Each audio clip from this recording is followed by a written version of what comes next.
For 3 år siden hoppede Kanal Kofod bag på Clemens motorcykel. Vi kørte med ham over markerne for at besøge hans ven gårdejeren Anton. Det er så Antons marker alle sammen.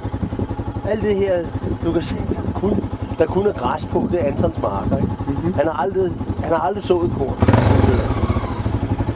Antons skov ligger på Møn og hedder Spånbjerggård. Opkaldt efter en gravhøj, der hører til gården. Så kan du se, så kommer vi tættere på, der står hans junge der, ikke?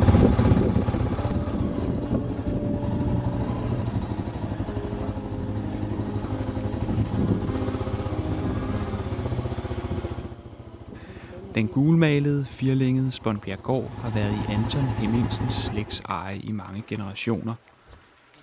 Det ses tydeligt. Den gamle lade med hul i taget er fuld af ting fra gammel tid.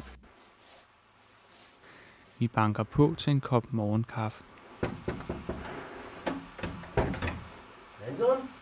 Hallo? Har du mulighed for at lave noget morgenkaffe? Ja, det kan, men jeg har ikke noget brød til. Ja, så kører jeg sgu op og hente noget brød. Anton Hemmingsens mere end 80 år har sat sine spor på kroppen. Jeg har en gammel kostume. Og så er der gået lidt hul på det der. Men selvom bentøjet strækker, skal man jo stadigvæk op hver dag, når man er landmand. Men jeg kan støtte en lille smule med det. Vi skal have gangstativ med. At træde ind i Antons hjem er som at træde ind i en tidslomme. En nymodens ting, som trækker slip, er for eksempel ikke installeret. Der var desværre ikke noget brød, så jeg tog valnødbrød og noget ost. Jeg drikker sådan en næstkapsglas. Jeg drikker så, hvis jeg som bedre, så kan det ikke lukke ikke ud, så det... Men du har ikke nogen kopper? Nej. Nej. Jeg har drukket. Jeg køber de der næstkapsler, så drikker jeg dem. Det har ikke været brugt, så I kan få det til det. Nu må vi se, om vi kan lave. Nej, du skal sgu ikke. Jeg gider ikke sidde og drikke sådan en kaffeglas der. Glem det, mand. Det er heller ikke, jeg plejer at... Det er jo en, der har kommet, det er ikke guld. Jeg plejer at drikke den der guldnæstkap. Ja. Det er bedst at få findes. Vil du have sådan en her med ost på? Ja, tak. Det er dejligt. Værsgo. Tak skal du have. Det er gode ost, når der er huller i. Ja. Og så vejer det ikke så meget, men hulen vejer jeg ikke noget. Er der nogen, der køber ind til dig? Ja, min naboer, så er der Kaj, en der hedder Kaj og bor på Lindegårdsvej. Nå, katten er derude. 8-tal, det er sådan et uendeligt tal. Det er egentlig andet, hvis det er skrevet rigtigt. Nå, det ringer. Og min far, han var født 1888. Ja. Og han blev 88 år gammel. Ja. Tænk, og så døde han på den fødselsdag. Jamen, han var... De kom jo, og min familie, de kom jo der, og så han var levende lige til det solen gik ned. Ja.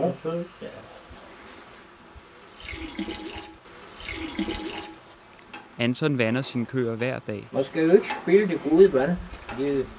Der skal meget til. En gang imellem skal de også på nyt græs. Så er man har gået på vejen. Det hjælper Clemens som med. Det er dansk gang i livet.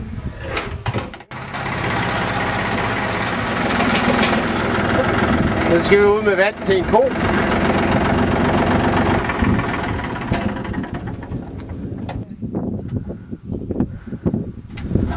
Så kan vi om til ham der første.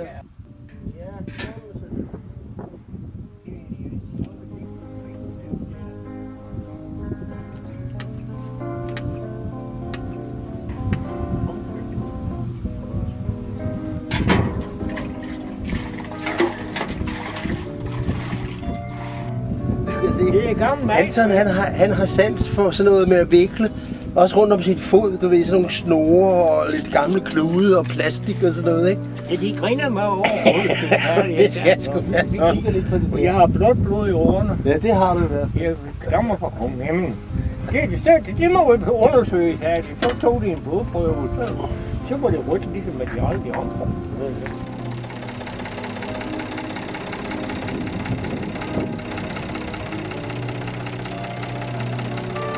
Kanal Kofod besøgte Anton tilbage i 2007, men han passer stadig sit kvæg hver dag her på Spånbjerggård.